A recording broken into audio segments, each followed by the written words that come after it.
ఓకేనా.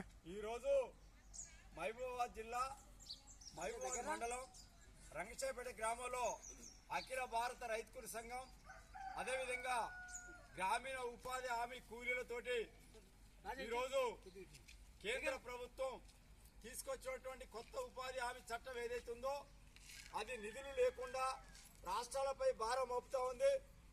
గతంలో 90% నిధులు కేంద్రం భరిస్తే 10% రాష్ట్ర ప్రభుత్వాలు భరించే విధంగా మహాత్మా గాంధీ రోజుగారు 100 రోజుల పని ఉండే. దాని పేరు మార్చడమే కాకుండా నిధులు తగ్గించి ఉపాధి హామీ పథకాన్ని పూర్తిగా నిర్వీర్యం చేసేందుకు కేంద్రంలోని బీజేపీ ప్రభుత్వం కుట్రబంతా ఉంది. ఎందుకంటే నిధులు లేకపోతే రాష్ట్ర ప్రభుత్వం నిధులు కేటాయించకపోతే రాష్ట్రం ప్రకటించలేదు కాబట్టి మేము కూడా నిధులు ఇవ్వమని చెప్పి తప్పించుకునేటువంటి పద్ధతులు ఇవాళ కేంద్ర రాష్ట్రాల ప్రభుత్వాల మధ్యన ఒక వైరుధ్యం ఏర్పడే పరిస్థితుంది. కనుక కేంద్ర ప్రభుత్వమే 100% నిధులు కేటాయించాలి, 10% మాత్రం రాష్ట్ర ప్రభుత్వాలు భరించాలి. అడిగినటువంటి వాళ్ళందరికీ జాబ్ కార్డు ఇవ్వాలి. జాబ్ కార్డు ఉన్న వాళ్ళందరికీ కూడా 100 రోజుల పని కాదు 120 రోజులు చేస్తా అంటారు. మంచి సంతోషం. కాంగ్రెస్ ప్రభుత్వం 100 రోజులు చేస్తే బీజేపీకి 25 రోజులు వేస్తున్నది. అంతవరకు బాగానే ఉంది. కానీ నిధులు కేటాయించే కాడికొస్తే మాత్రం 90% నిధుల నుంచి నేను 60% నిధులు ఇస్తా, 40% రాష్ట్రం భరించాలంటుంది.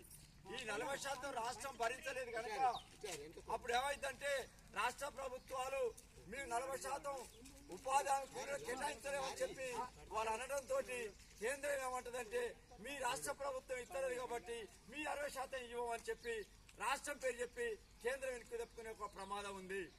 రెండోది పనిముట్లకు డబ్బులు లేవు, గత బకాయిలకు అప్పులు లేవు, ఇవ్వలేదు.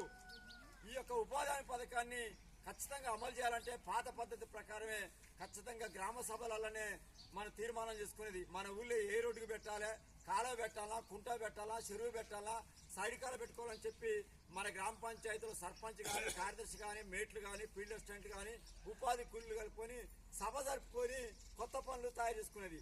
ఇప్పుడు కొత్త చట్టంలో అది లేదు. కేంద్ర ప్రభుత్వం ఎక్కడ పెట్టాలనుకుంటే అక్కడ పెడుతుంది. రంగశాయపేట 100 రోజుల పని వద్దు అనుకుంటే వద్దు, లేదు ఒక పెద్ద గుడి దగ్గర పెట్టింది 100 రోజుల పని అంటే రంగశాయపేట పెద్ద గుడి దాకా పోవాలి, లేకపోతే ఇంకొక కొరివి దాకా పోవాలి. కానీ మన ఊర్లో మనమే పెట్టుకునే హక్కు పోతాను. రెండోది పని కల్పించే హక్కు పాత చట్టాలు ఉంది. ఇప్పుడు హక్కు లేదు. ఉపాధి కూలీలకు హక్కు ఉంది. ఖచ్చితంగా 100 రోజులు నాకు 15 రోజులలో పని ఉంచాలి, నాకు పని లేదు అని చెప్తే 15 రోజులలో మనకు పని ఉంచే బాధ్యత అందులో హక్కు ఉండే. ఇప్పుడు హక్కు లేదు. దయాదక్షిణలు కేంద్ర ప్రభుత్వం దయాదక్షిణల మీద ఉపాధి కూలీలు బతకాలి తప్ప ఉపాధి కూలీలకు హక్కు లేదు. కాబట్టి కేంద్రం దయదలిస్తే ఇస్తుంది, లేకపోతే లేదన్నట్టుగా ఈ కొత్త చట్టం ఉంది. అందుకని పాత చట్టానికి కొత్త చట్టానికి పేరు మార్చడే కాదు, నిధులు తగ్గించడమే కాదు, రెండోది గ్రామ సభలకు హక్కు లేదు, రాష్ట్ర ప్రభుత్వాలకు హక్కు లేదు. కేంద్ర ప్రభుత్వం 100 రోజుల పని జరపాలనుకుంటే జరుపుతుంది, వద్దనుకుంటే ఆపుతుంది. నిధులు ఏమైనా పేరు కూడా ఆపాలనుకుంటే కూడా ఆపుతుంది, పెట్టాలనుకుంటే పెట్టుకుంటుంది. అది ఎక్కడ పెట్టాలో దాని ఇష్టమే. అంటే ఇన్ని చిక్కులున్నాయి. దీంతో పాటుగా అదనంగా ఇంకేముందంటే ఉపాధి కూలీలు ఇంతకుముందు ఆధార్ వేసుకుంటే సరిపోయేది. కానీ ఇప్పుడు ఏంది, పోంగనాడ బయోమెట్రిక్ మిషన్ ఉంటుంది. ఎక్కడైతే 100 రోజులు పండుతో ఆడ నువ్వు ఏలు ముద్ర తంబేయాలి. ఆ మిషన్ అక్కడ కేంద్రాన్ని పంపాలి, తర్వాత ఫోటో దింపాలి, మళ్ళీ 4 గంటల తర్వాత మళ్ళీ ఫోటో దింపాలి. ఈ 2 ఫోటోలలో కూడా ఉదయం ఫోటో నువ్వు ఏం టవల్ కట్టకపోయినావు, ఏం సొక్కేసుకున్నావు, లుంగి మీద పోయినావా, పాయింట్ మీద పోయినావా, నీ కటింగ్ ఏమైనా పెరిగిందా తగ్గిందా, ఎట్లా ఉంటే అట్లనే 2వ ఫోటో కూడా ఉంటేనే నీకు బిల్లు వస్తుంది. లేకపోతే ఆ పైసలు రావనేటువంటి పద్ధతిలో ఇవాళ కేంద్ర ప్రభుత్వం కొత్త చిక్కులు తీస్తుంది. దానివల్ల ఉపాధి కూలీలకు తీవ్ర నష్టం. ఇవాళ మిరప తోటలు కూడా మనకు ఉగాది దాకా లేవు. మిరప తోట రోగాలకు వచ్చి మిరప తోటలు తొందరనే అయిపోతున్నాయి. ఆ జనవరి లాస్ట్ వరకు త్వరపడి అయిపోతే ఫిబ్రవరి, మార్చి, ఏప్రిల్, మే, జూన్ 16 దాకా తొలకరి రాదు. జూన్ 16లో 2వ వారంలో వాన వస్తుంది. దాదాపు 4 నెలల 10 రోజులు మనం చేతులు ముంగడ పెట్టుకుని ఉండాలి. ఇక్కడ కుక్క ఉంటుంది, కోడి ఉంటుంది, మన ఇంటికి తలుపు ఉండదు. హైదరాబాద్ పోయి బతకడానికి ఇక్కడ బర్రె నమ్మాలన్నా, బర్రె నమ్మిపోయి హైదరాబాద్లో బతకలేము. హైదరాబాద్ పోతే ఇక్కడ బర్రె ఉండదు. కాబట్టి ఇక్కడ వ్యవసాయ కుటుంబాలు మొత్తం కూడా కొద్ది గొప్ప ఉన్నటువంటి కుటుంబాలు మొత్తం కూడా ఈ 100 రోజుల పనికి చాలా ఉపయోగపడుతుంది. ఈ 1,36,000 కోట్ల రూపాయలు బడ్జెట్ అవసరం, కానీ 86,000 కోట్లే కేటాయించింది పోయినసారి. ఆ 86,000 కోట్లు కూడా ఇప్పుడు ఏమంటుంది, అందులో 60% పెడతా అంటాను. 90% పెడితే 1,36,000 కోట్లు పోయిన సంవత్సరం లెక్క. ఇప్పుడు లెక్క చూస్తే 16 కోట్ల కుటుంబాలు అంటే ఇంట్లో 2 పనికి పోతే 32 కోట్ల మంది ప్రపంచంలోనే పేదవాడిని ఆదుకునే పథకం ఏదన్నా ఉంది అంటే అది 100 రోజుల పనే. అటువంటి పథకాన్ని మొదలు పీకకుండా కొమ్మలు నరుక్కుంటూ వస్తున్నాడు మోడీ.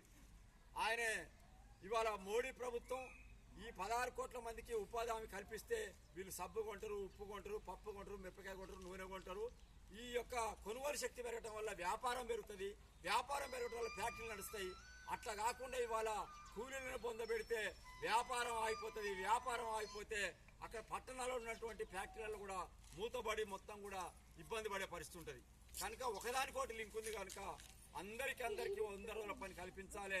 అది 120 రోజులు చేయడం సంతోషమే. కానీ ఈ బయోమెట్రిక్ పెట్టడం, తంబులు వేయటం, ఫోటోలు పెట్టడం, చేసిన పని పాత పైసలు ఇవ్వకపోవటం, కొత్త బడ్జెట్ తగ్గించడం, రాష్ట్రాల మీద భారం మోపటం, గ్రామ సభలు తీర్మానాలు చేసుకుని హక్కు లేకుండా చేయటం, ఇదంతా తిట్టపోర మల్లయ్య అనే పద్ధతిలో ఇది ఉపాధి ఆమె కల్పిస్తున్నట్టే ఉంటుంది. కానీ ఇది క్రమంగా మనకే తీసుకొచ్చి ఈ 100 రోజుల పని దండగా దీని పోవడం దండగా మా చేతిలో బొక్కలు వస్తున్నాయి, రక్తం వస్తుంది, మా డబ్బులు రావట్లేవు, ఇక రక్తమే పోతుంది, మా చెమట పోతుంది, మేమంతా సస్తానం, ఎందుకు ఈ 100 రోజుల పని పోవాలి అని మనకై మనమే కూలీలకు కూలీలే ఈ 100 రోజుల పనికి ఎందుకు పోవాలని ఒక విరక్తి మనకే రోత పుట్టించే విధంగా చేసే పద్ధతి చేస్తాను కనుక కాబట్టి 100 రోజుల పనిని ఖచ్చితంగా అమలు చేయాలి. లేకపోతే మాత్రం రాబోయే రోజుల్లో కేంద్ర ప్రభుత్వం గద్దె దించే వరకు, నరేంద్ర మోదీని బొందబెట్టేంత వరకు భారతదేశంలో 16 కోట్ల కుటుంబాలు, 32 కోట్ల మంది ఇవాళ మేము బీజేపీకి వ్యతిరేకంగా పోరాటం చేస్తాం. 100 రోజుల పని గతంలో కాంగ్రెస్ ప్రభుత్వం ఏదైతే తీసుకొచ్చిందో దాని పద్ధతి ప్రకారం అమలు చేయాలి. ఇంకా దాన్ని మెరుగుపరచాలి, దాన్ని అభివృద్ధి చేయాలి తప్ప దాన్ని బొందబెట్టే పని చేస్తున్నావు. కాబట్టి నీ కుట్రల్ని ఉపాధి కూలీలు కానీ అఖిల భారత రైతు కూలీ సంఘాన్ని కలిసి మీ యొక్క ఉపాధి పనిని సాధించుకునేందుకు పోరాడుతామని చెప్పి కేంద్ర ప్రభుత్వాన్ని హెచ్చరిస్తాను. పాత పద్ధతులు కొనసాగించాలని చెప్పి రంగశాయపేట ఉపాధి కూలీల తరఫున, అదేవిధంగా అఖిల భారత రైతు కూలీ సంఘం గ్రామ కమిటీ తరఫున మేము కేంద్ర ప్రభుత్వాన్ని హెచ్చరిస్తూ ఈ రోజు దానికి నిరసనగా దిష్టిబొమ్మ కార్యక్రమాన్ని దగ్ధం చేస్తా ఉన్నాం.